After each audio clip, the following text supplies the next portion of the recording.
Yeah, yeah. But I just want to know, like, if there's any information that's maybe not publicised, but is allowed to be out there, and like anything really about him that's not really like publicised, really, if you get what I mean. Oh, that's a tricky one. Not really. I wouldn't say. I'd say a lot of it. Certainly with regard to the fact that he's got his autobiography or biography that he did with my friend Richard Van Enden. It means his life's well covered. But no, nothing I can think so. I mean, I thought his life was pretty well covered, really. It's strange how much just that sort of 6 months of his life as a 19, 20-year-old or however old he was had such a profound impact on him. The fact that he lived for... I was rather sorry for him in that way, that he lived 111, and yet people just asked him about, 6 months that he'd much rather forget, really, and not the other.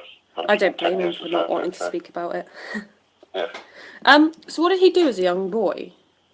As a young boy, he was just a very simple, typical Somerset upbringing, very. He was born in I'm trying to think where it was now. Combe Down. That was where he lived, just outside of Bath, and very very simple sort of upbringing, same as everyone else, basically. Same as nothing in any way. I would say most of the time when you look at Harry's life, there's nothing spectacular about it in any way at all. I knew First World War veterans who had a much more interesting war than he did. The thing about Harry is his longevity. It was just in his genes that he happened to be the last one, the last man to go over the top, and so obviously he has this sort of iconic. It's a great name as well, isn't it? Sort of iconic appeal, and people know of him. But was his war special in any way? Was his life special in any way, other than the Great War? Not massively, not really. I mean, he was a very, very sort of quiet, sedate chap, really, as well. Who, it was simply genetics, the fact that made him stand out sort of later on in life, really.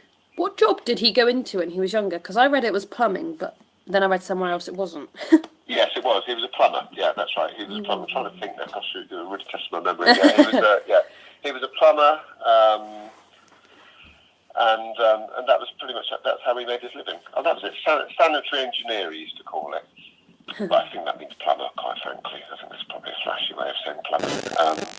And he also worked after the war. He worked on the Wills Memorial Building in Bristol as well, doing the lead work on the top. And one of his stories was that he said he put a penny under a sort of bit of lead flashing up there as well. And he said, I could take you on there now, I could show you exactly where it was. And, it'd be quite amazing to find they wouldn't have put there by Harry Patch back in the 20s or so. But he was, so that's the sort of work he did. But most of it is in his biography. I mean, he worked in and around Clifton, in and around Bristol, really, but it's it's plumbing. So whilst it was essential, it's probably again not most interesting. Yeah. Was he still in contact with all his relatives before he passed? Because he had children, didn't he? But he remarried. He had two boys, and he outlived both of those. Wow. I understood. This is the trouble when you get to that age. You pretty much outlived everyone. When I understood that there was only very relatively distant relative, and I'm trying to remember the chap's name. It's not long ago now. He was his great nephew. Used to come along to sort of gatherings when it was Harry's birthday and stuff like that. He was a really nice guy, and I thought that was Harry's closest relative. It was only after he died that other relatives came forward, and there had been a family, I don't know, or some sort of disagreement in some way as well. So there was a branch of the family, but I can't remember the specifics in any way whatsoever at all. And I don't even remember meeting them actually. So, and I don't know what it was about in any way whatsoever. Really, I mean, families have every family's got something. It was slightly like a bit EastEnders, but I don't quite know really. Yeah. What would you, if you were to say to somebody, what would be like to make them inspired to like maybe work on him and like look into him? What would you say to try and inspire them? Well, I think what I would probably say is that it's trying to find what it is about him that makes people warm to him so much. And if you sort of forgive me, I'll just tell you, there have been times when I accompanied him and took him back to Belgium. Yeah. And people would cry when they saw him. It was like I would be pushing him around in a wheelchair, and people felt such a strong connection to him. And I would guess that is because he represented that generation. And that was the whole point of the fact that there was almost a sort of state funeral in a way, that when he died, you know, in Wells Cathedral of all places, you know, and the great and the good attending there, because of what he represented, the fact that he represented that generation. I think people felt that connection with him, and I suppose I'd say to people, you know, if you were, you know, what was it about him, really? I suppose I'd ask other people, you know, or perhaps to investigate what it was particularly about him that people related to so much. Yeah. I mean, I suppose I've got my own theories, which is that he was just a lovely, humble man. I met veterans who said, "Oh, I had a great war. I loved it." You know, he didn't try and he didn't have that view as well. You know, not every, you know, of the millions of men who fought over there had a terrible time. Some of them absolutely loved it. Some of them are natural soldiers, enjoyed fighting, enjoyed killing, which I'm afraid to say some people do. Yeah. But Harry wasn't like that as well. And in a way, it was lucky that he was the last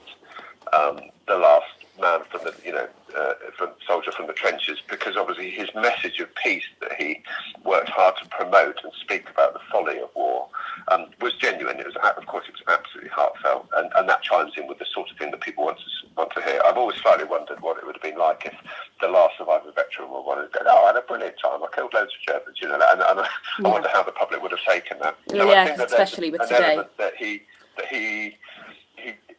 works, you know, he ticked all the boxes, if you want to put it in that way as well. He was a gentle, lovely, modest man with a peaceful outlook on life, and a wonderful, wonderful Somerset accent that just gets under, you know, it's just wonderful. It was lovely to listen to as well. But I don't know really, if you're saying what else would it be? I mean, that's my view on it. Yeah.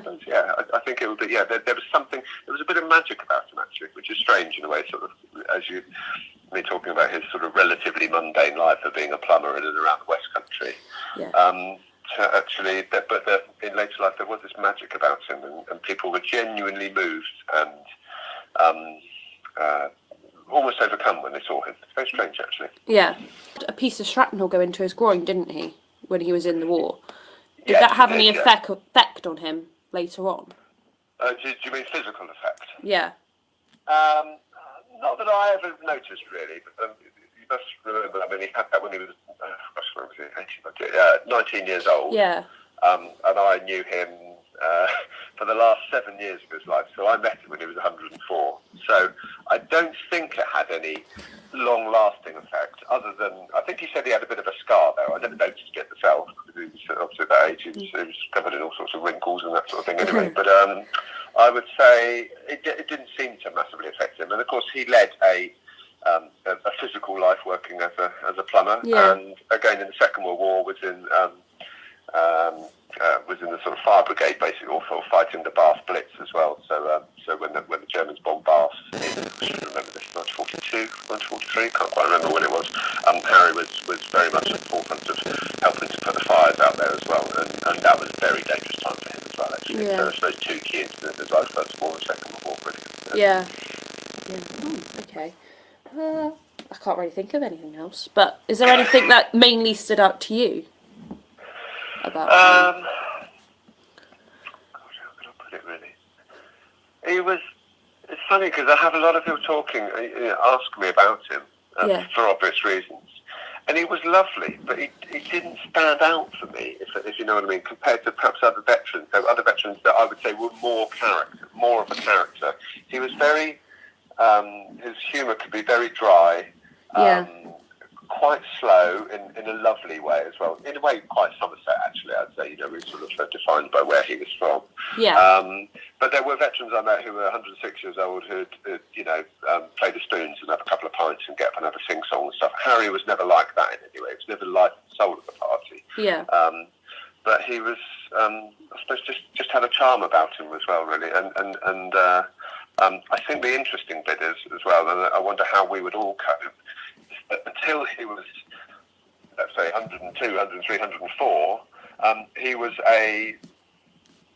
like the rest of us are, not a celebrity in any way whatsoever. It was only as he got older and the rest of his peers died out around him that, when I first met him, there were probably 100 First World War veterans alive, and then, of course, that number's whittled down. And there's 10 or something like that, and then suddenly has this incredible sort of it becomes a celebrity essentially late on in life, and I wonder how we would all deal with that as well. So the fact that, I mean, I was lucky enough to take him up to Buckingham Palace to Queen's Garden Party to, you know, and he met the Queen there, and he'd met her a few times already, which he was happy to tell her all about, and I thought that was sort of interesting as to how he coped with that. And in a way, he did get a bit fed up with it sometimes. But on the other hand, he really liked it, and who wouldn't quite like it if you've had a pretty sort of steady life, and then suddenly when you're in your you know, over 100 years old as well, you've got people all around you wanting to meet you and shake your hand, have a picture taken with you, and all that sort of stuff. And I think he occasionally moaned about it, but deep down he loved it. You know, of course he did as well. He had all sorts of people wanting to meet him as well, and that's nice because that actually gave a not a meaning to his life. His life is very meaningful anyway, but it gives that bit more as well. Obviously, and he was very conscious of what he represented. That we spoke quite a lot about this, about him. The fact that he was looking like he was going to be one of the last few, that he did represent that generation, and he was very, you know, he sort of took that, I would say, as a that responsibility quite keenly. He knew that he had to sort of conduct himself in the right way, and that was why he started speaking out more and more about resolving conflicts without the need to go for war as well, because he said basically, look what it did to me, and this was 100, this was, you know, 90 years ago, and it still haunts me now, and it's had an effect on me all of my life. You know, he always says the politicians should all sit around a table and hammer the deal out without a shot being fired, and I think, you know, in an ideal world, that's what they would do, really. Okay. I think that might be enough.